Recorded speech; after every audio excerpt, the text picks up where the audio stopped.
কুড়িগ্রামের রাজারহাটে বিধবার জমি জোরপূর্বক দখল ও হয়রানির অভিযোগ উঠেছে শাহিন আলম, মোহাম্মদ আব্দুস সালাম ও মোহাম্মদ হায়দার আলীর বিরুদ্ধে। ভুক্তভোগী আনোয়ারা বেগম বলেন, বাড়ি ও ফসলি জমি ভোগ দখল করে আসছিল।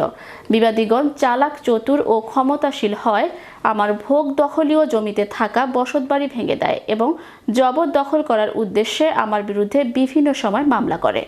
উক্ত মামলার রায় বিধবার পক্ষে থাকলেও বিভিন্ন সময় বিভিন্ন প্রকার ভয়ভীতি ও হুমকি প্রদর্শন করা হয়।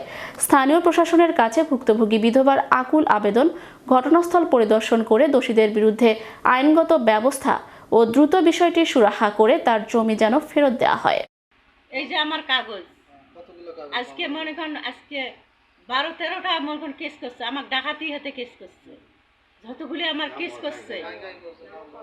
এলাকার যদি কেউ কোনো প্রতিবাদ বা কোনো সত্য কথা কয়, তাদেরও মনে করেন ডাঙ্কায়, তাহলে ওরা মনে করেন এই 3-4 জন লোক বিভিন্ন মনে করেন এলাকাটারে মনে করেন নির্যাতন করতেছে। আমার মনে করেন 2009 থেকে আমি কামাই করতে করতে আমার জীবনটা মনে করেন শেষ করে ফেলেছে।